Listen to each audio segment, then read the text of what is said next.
అందరికీ నమస్కారం. నేను మీ విశ్వం. ఈరోజు మీకు ఓ బడి పిల్లల కథ చెప్పబోతున్నాను. అనగనగనగా ఒక బడి, ఆ బడిలో ఒక టీచర్ అమ్మ ఉండేది. ఒకరోజు ఆ టీచర్ బడి పిల్లలతో, రేపు మీరంతా బడికొచ్చేప్పుడు మీకు ఎందరైతే నచ్చరో అన్ని ఆలుగడ్డల్ని లెక్కపెట్టి ఒక సంచిలో తీసుకురండి అని చెప్తుంది. ఒకరు 2, ఒకరు 4, ఒకరు 7 ఇలా వారికి నచ్చని వారి సంఖ్యకు సరిపోయే ఆలుగడ్డలను సంచిలో వేసుకుని బడికొస్తారు పిల్లలు. ఆ ఆలుగడ్డలన్నీ కూడా మీకు నచ్చని వారే.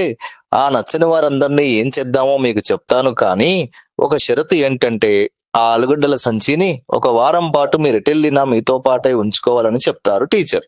అలా పిల్లలు రోజంతా ఆడుకున్నా, చదువుకున్నా, పడుకున్నా, ఎటు తిరిగినా, చివరికి టాయిలెట్ కి వెళ్ళినా సరే ఆలుగడ్డల సంచి మోస్తూ తిరుగుతారు.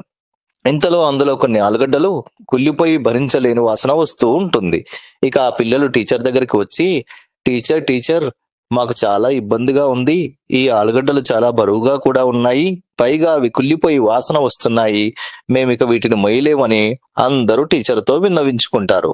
అవునా, అయితే ఆ ఆలుగడ్డలంటినీ తీసుకెళ్లి దూరంగా పడేయండి అని చెప్పగానే పిల్లలందరూ వేగంగా వెళ్లి ఆ సంచిని దూరంగా విసిరేసి వస్తారు.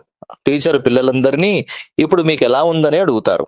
ఎన్ని రోజులు వాటి బరువుని, వాటి దుర్గంధాన్ని భరించలేకపోయామో ఇప్పుడు చాలా హాయిగా ఉందని పిల్లలందరూ ఎంతో ఆనందంగా చెప్తారు.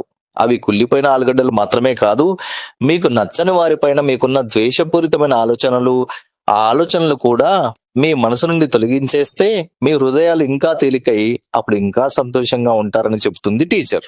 అలాగే టీచర్ అని అంటారు సత్యం బోధపడిన పిల్లలందరూ ముఖమ్మడిగా. అలా పిల్లలు ఏ విషయమైనా వెంటనే మర్చిపోయి సంతోషంగా ఉంటారు. మనం కూడా ఆ పిల్లల్లాగా వెంటనే ద్వేష భావనలు కడిగేసుకుంటే వారిలాగా ఎంతో ఆనందంగా, ఆరోగ్యంగా కూడా ఉండగలుగుతాం. ఇదే విశ్వంబరి విశ్వం మాట. ఈ మాటల్ని మూటగట్టుకోవాలంటే లైక్ చేయండి, తప్పకుండా సబ్స్క్రైబ్ చేయండి.